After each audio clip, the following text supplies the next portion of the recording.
Good afternoon, everyone. Country Flyboy here, and today, the emergencies in the Cessna 208. One of the most important videos. We're going to be teaching you how to handle various emergencies that can arise in the aircraft, mostly the more dangerous ones like engine failure, engine fire. We'll touch on a few minor ones as well. So, the first thing I want to do is go down a list of speeds that you need to know to fly the aircraft. So the first one is engine failure after takeoff speeds. So these following speeds are going to be the speeds you need to maintain in a given emergency. So for engine failure after takeoff, if your flaps are up, shoot for 95 knots. If the flaps are down, shoot for 80 knots. The other speed I want you to be familiar with is maneuvering speed. Now, a lot of speeds in the 208 vary depending on your weight. Today, we're at right about 7,000 pounds gross weight. So, I've got three different speeds for three different weights here. Maneuvering speed at 8,000 pounds is 150 knots. Maneuvering speed at 6,300 pounds is 134 knots. And at 4,600 pounds is 115 knots. Now, just a quick reminder, maneuvering speed is the speed at which you want to do flight maneuvers, such as stalls and spins and ground ref and anything like that, because maneuver speed is the speed at which you will stall if you are below that speed, you'll stall the plane before you do any serious damage to the airplane. Now, your maximum glide speeds with the cargo pod installed, your maximum glide at 8,000 pounds is 96 knots, 6,300 pounds, 85 knots, and 4,600 pounds, 72 knots. Now, without the cargo pod, which is how we're going to be flying the plane today, 8,000 pounds, maximum glide speed is 99 knots, 6,300 pounds, 88 knots, and 4,600 pounds, 75 knots. So if you do the math, at about 7,000 pounds, we're expecting our glide speed to be 93 knots today. Now, for precautionary landings, if you have engine power available and the flaps are down, use 80 knots. For a precautionary landing with no engine power available and the flaps up, use 95 knots, and for no engine power available with the flaps down, use 80 knots again. So, there's one other thing I'm sure a lot of you have been waiting for me to talk about, and that's this little lever right here, the emergency power lever. What, pray tell, is that thing? I just noticed my trim is all kinds of messed up. So, the emergency power lever overrides the normal fuel control functions and results in direct operation of the fuel metering valve, and you need to utilize slow movements of the emergency power lever to avoid engine... Okay, so how does this thing work exactly? So, an important thing to understand is how the engine gets its fuel. In a piston engine, such as the 172, 182, for example, fuel is distributed via a distributor to the cylinders and injected, or in other aircraft like the 152, it's sent to a carburetor mixed with air and then sent to the cylinders. That's how piston engines work. Now, a turbine engine, on the other hand, a turbine engine gets its fuel via a fuel control unit, or FCU. So when you make power adjustments to the aircraft, you're basically telling the FCU, I want to increase or decrease power, and the FCU is going to decide how much fuel to send to each combustion chamber. Now, the emergency power lever basically overrides the FCU, and essentially the pilot becomes the FCU. It's typically used when you suspect the fuel control unit may have failed. Using it can result in more rapid engine responses than normal, and if using it, it's critical to make slow movements of the emergency power lever to avoid damaging the engine or causing other malfunctions. Unfortunately, this lever is not modeled. So this would actually be another throttle, essentially, is how it would work. The way it would work in real life is you bring the power lever back to flight idle, and then you would use this to make power adjustments. So It's not modeled in Flight Sim, and I don't think any of the Caravans really model it. I don't think the default does, and the Carenado ones, they just give you a click spot to bring it up to max and low idle. So unfortunately, that particular control doesn't work. So I just explained how it works, even though you're never really going to be able to use it. Okay, so the first failure I want to talk about today is engine failures, and we're going to split it up into two places: after takeoff and during flight. So remember flow items from your checklist. I'm gonna run through an engine failure with you after takeoff. So if we are taking off and engine failure, we want to immediately pitch for 85 knots. Now that is the first item on the checklist. It's underlined, meaning it's a memory item. That's the only memory item on the checklist, curiously, is immediately pitch for 85 knots. So another thing you might want to do is feather the prop. I'd consider making that a memory item as well. That's the second item on the checklist, is prop feathered.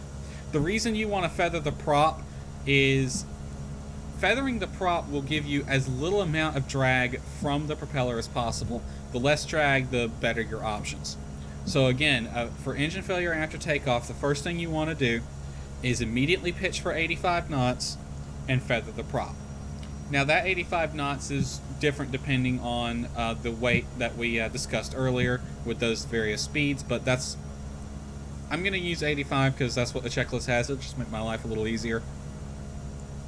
Next item, wing flaps as required, fuel condition lever cut off, fuel shutoff valve off, fuel tank selectors off, battery off, immediately land. Now, another thing to remember is back to your basic flight training. Do not try to turn around and make it back to the airport. If you have an engine failure after takeoff, find a suitable field and land straight ahead, or at least roughly so. We'll be taking off runway 13 today, this direction. There's a few fields over here we might be able to utilize if we can make it, but the city's going to be a real pain in the butt. So that's the thing you want to avoid. Do not try to turn around and make it back to the field. I promise it never works out. You will never make it. You'll crash every time. So let's go ahead and demo that. So I'm going to take the plane off from runway 31 here.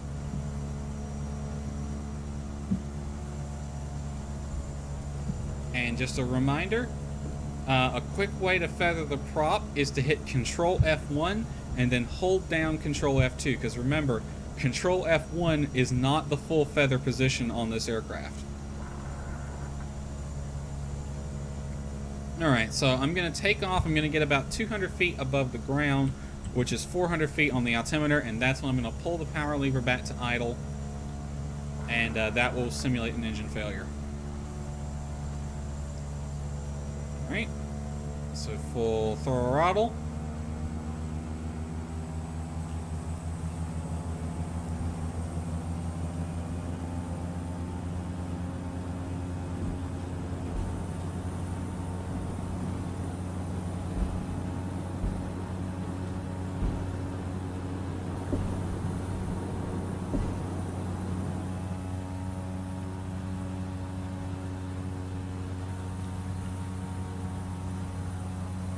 Coming up on 400.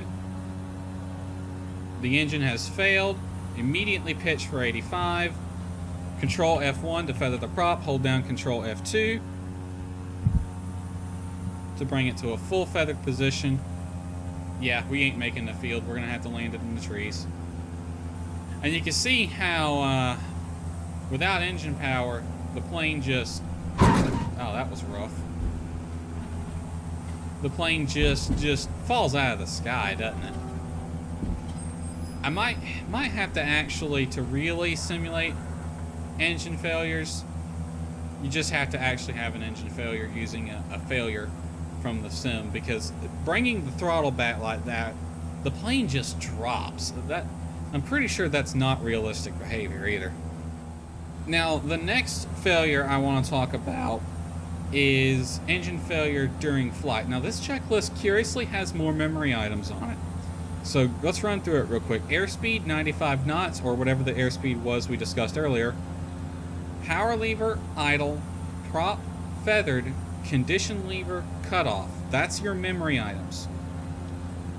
Now, wing flaps will then go up, boost switches off, fuel shutoff off, ignition normal, standby power off, electrical load reduce, and landing refer to emergency landing without engine power checklist, which we'll cover in a minute. So I'm going to go ahead and actually fail. I'm actually going to physically fail the engine this time. Alright, so the engine has failed. I'm immediately pitching for 95 knots. Power lever is at idle. Prop feathered. Condition lever, bring this all the way back to cutoff. Notice my power lever is not quite in the full flight idle position. There's a reason for that. Alright, wing flaps are up. Fuel boost swamp off. Fuel shutoff off. Ignition normal.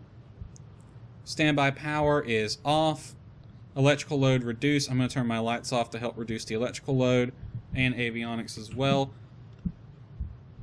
And I'm going to flip this over to batteries. I keep an eye on my electrical set here. I don't want that thing to die. Actually, it needs to be in volts. And I'm going to pick a spot to land. We have a nice little field right below us. It looks like a nice long field too. So let's utilize this field right below us. Oh, it's nice and big. We'll have to circle around though.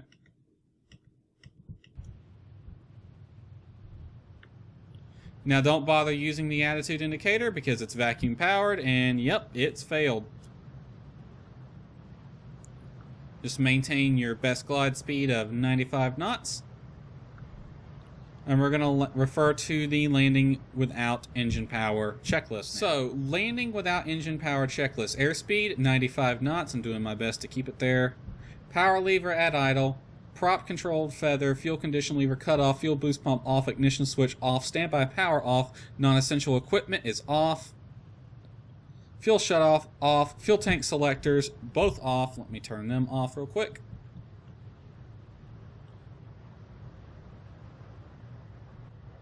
Wing flaps as required. Battery switch off when landing is assured. So I'm going to use flaps up since this is going to be an off-airport landing.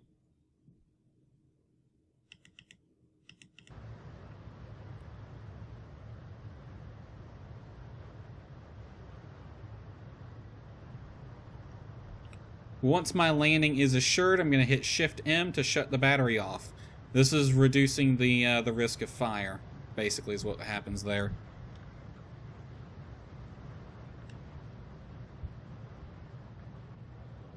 Alright, landing's assured, battery's off.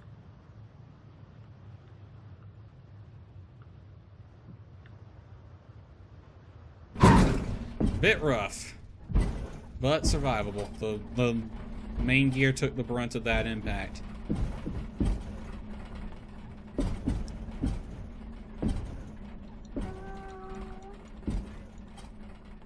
Alright, now one thing I want to talk about, you may have noticed while I was doing that, my power lever was right about here. So, remember back to our engine failure after takeoff checklist, or performance back there? Yeah, for some reason with the Carenado airplanes, or for the Carenado 208, bringing the power lever back to flight idle just above beta range is really bad. Even when the engine is not powered, if the engine is off, that still has a noticeable effect on the flight dynamics of the plane. It just wants to fall out of the sky when you do that. So bring it back to right about there. You have to figure out where that is on your own throttle assembly, but yeah, don't bring it back to flight idle. For some reason, it just wants to fall out of the sky when you do that. Alright, we're going to get this aircraft back running and back in the air, and then we're going to talk about attempting an in-flight restart. Alright, so we're back airborne, and we're going to talk about engine failure with an air restart. So, I can't really demonstrate this one too well in the simulator, but I will talk about it and demo it a little bit. So, first thing is, I want to talk about what an engine flameout is. Now, an engine flameout is a condition in which the flames of the combustion chamber have died. It can be distinguished from a normal engine failure by engine losing power for seemingly no reason, or by a gas generator RPM remaining higher as the engine loses power. Now, to be clear, it is possible to restart the engine after an engine flameout, but not after an engine failure. An engine failure is you need to secure it, it has died completely. But an engine flameout, it's possible to restart. So, for an engine flameout, since I can't really demo it in the sim too well, we're just going to talk about what you do. So, if you suspect the engine flames have died, or the engine has flamed out, the first step is to reduce the electrical load.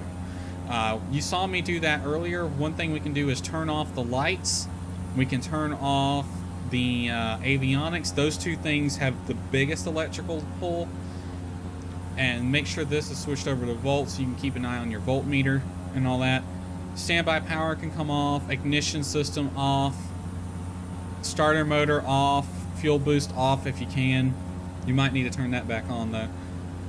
So after reducing the electrical load, standby power goes to off, avionics go to off, ignition goes to normal, air conditioner goes off, that's these knobs over here, which they will all need to be pushed in to the off position. You probably never really touched them. Bleed air heat, this red switch here, needs to be off. It's off by default. Emergency power lever needs to be in the normal position, which is where it is right now. The power lever goes to idle, but remember, don't bring it all the way back to full flight idle. Just keep it above that. Propeller condition lever, minimum RPM, which is low power over here. Fuel shutoff valve on.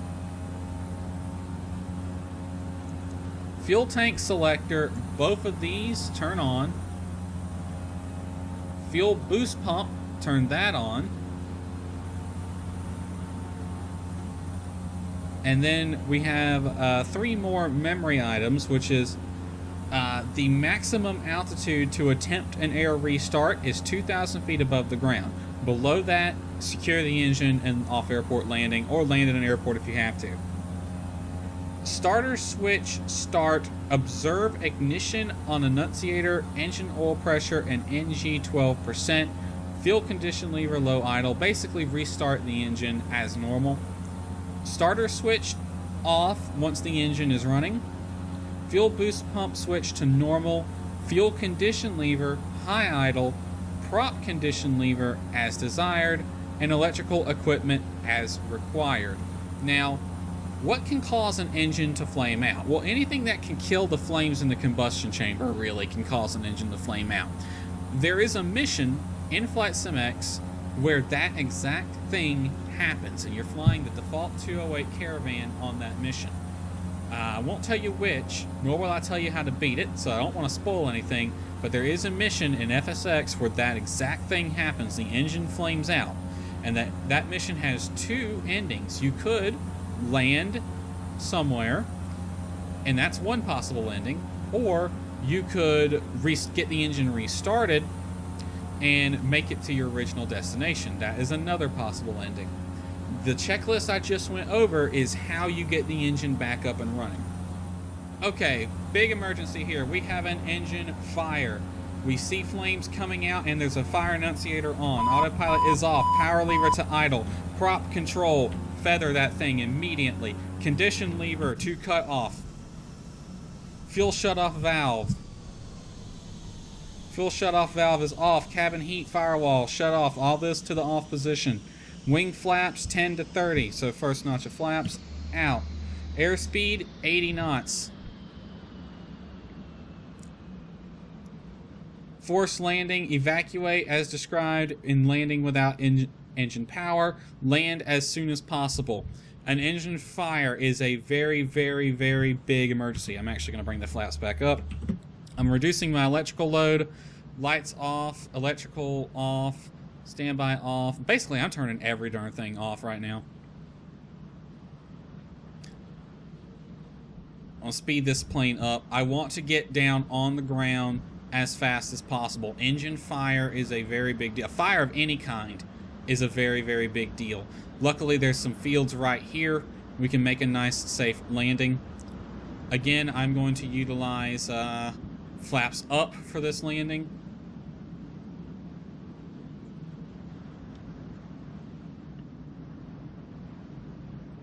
Actually, we'll bring the flaps down to 10 real quick.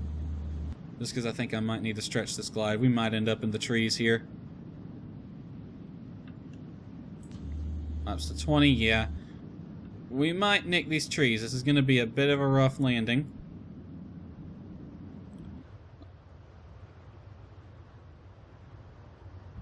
Let the wings take the impact.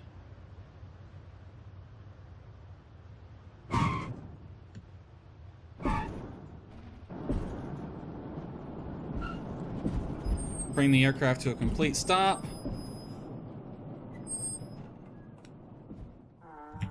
Get out of the plane. Evacuate the aircraft immediately. Grab the fire extinguisher. Try to extinguish the flames. Engine fire is a very, very big problem. You don't want to... You basically want to get out of the air as fast as possible and get away from the aircraft in an engine fire. Now, remember in the first or the second video, I talked about the Control-Shift-R key combination that I wanted you to assign to repair and refuel the plane? Let's see if that works. Well, it shut the door.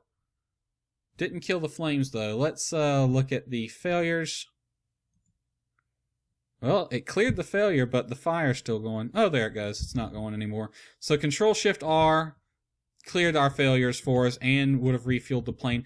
It basically resets the plane to its default state, is what the key combination I'm talking about does. The repair refuel command. Pretty much what that aircraft or that key combo does. So that was engine fire. Again, very, very important to know that one. And basically everything on that checklist is a memory item. Everything between power lever and cabin heat firewalls is a memory item. Flaps, airspeed, and forced landing are not memory items on it, however. Alright, now I'm going to throw this scenario at you. I just took off from the previous failure we just went, which was the engine fire. We'll throw this situation at you. We have a fuel pressure low annunciator on. Now, what do we do in this situation? Well, we have an auxiliary fuel pump, so I'm going to flip that thing on. And note that our fuel pressure low light extinguished. Let me flip it back off and it should come back on. Boom, boom. That's what we want to see. Now, I'm talking, this failure right now is a low fuel pressure warning, which not necessarily a failure, but just a warning. So if you see that low fuel pressure annunciator come on, you should immediately flip on the auxiliary fuel pump to the normal or to the on position. And then the aux fuel pump light should be on, but this light should be off. If that is what happens, then just monitor the engine and the gauges for signs of fuel quantity, land as soon as practical. If that is not what happens, if both annunciators come on, then you need to monitor the engine for signs of fuel starvation, land as soon as possible. Now, there is a difference between landing as soon as practical and landing as soon as possible. So I like to equate this to engine failures, for example. An engine failure is a land as soon as practical situation, even though you're going to have to make that landing eventually. But if you have altitude, you have time to make a decision on the best landing spot. However, an engine fire is a land as soon as possible situation, which is find a landing spot, doesn't matter how good it is, take it. You need to get on the ground as soon as possible. You don't have time to really... beggars can't be choosers, basically. So that's the difference between a possible and a practical landing situation. So our low pressure light went off with the aux pump on. We are in a land as soon as practical situation. We're going to turn and head back towards Valdosta. which I think that 152 is landing at another airport. Or maybe he's slamming to Valdosta. We can follow him. Alright, there's Valdosta right there. We're coming in. Now, I've activated one additional failure, and I'm not 100% sure how the sim's going to handle it. So this ought to be interesting. I've activated a left main gear failure, but this is a fixed gear airplane, so this ought to be interesting. What I want to simulate is landing with a flat tire. Particularly, let's talk about landing with a flat main gear tire. Fly the airplane as desired to lighten the fuel load. I'm not going to bother doing that because we're at full tanks right now, and I think I already failed the fuel gauges for the pump failure anyway. Alright, the fuel selector positioned to lighten the load on the side with the flat tire. In this case, our left side, we want to lighten the load on it. So we want left side on, right side off, and only pull from the left side to lighten the load. Now, that's something you should do very, very far in advance. We're already getting ready to land, so that really doesn't do much for us right now. Now, we're going to do a normal approach with full flaps, touch down with the inflated tire, the right side in this case, first, and hold the airplane off the deflated tire as long as possible. Maintain directional control using the brakes. So be ready with the differential brakes. I have a key command assigned to them. So let's go ahead and make the normal landing on runway 4 here. I think it's 4. No, it's 1-3.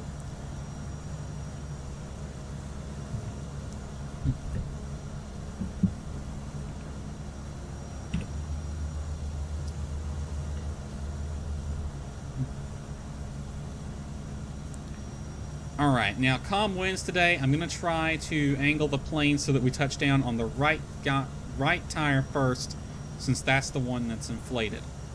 And again, I don't know how the sim's going to handle this, since I had failed the left gear on a fixed gear airplane. This ought to be fun.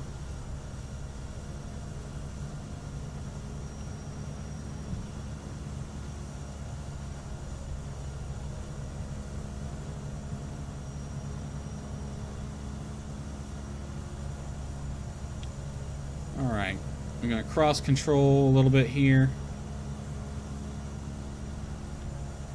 That didn't work out quite like I wanted it to. Idle. Hold it off, hold it off. It's already down. Use different. Yeah, it didn't really do anything, did it? Well, that's a shame. So I guess you can't. I wasn't experimenting there. I wanted to see if you actually could do a flat gear tire landing in the sim, but I guess not. So I guess the landing gear failure just doesn't do anything for a fixed gear plane. Well, for completeness sake, let's go ahead and talk about landing with a flat nose wheel tire, and that is passengers and baggage. Move them aft if possible, and remain within the CG limits when you do so. Approach with normal, full flaps. Touchdown, nose high, keep the nose off as long as possible. Use minimum brakings as necessary. That's the landing with a flat nose gear tire, which, as we demonstrated, you can't really do in the sim. Alright, so that does it for the failures video. Hope you enjoyed it, and we shall see you next time. Take care, everyone.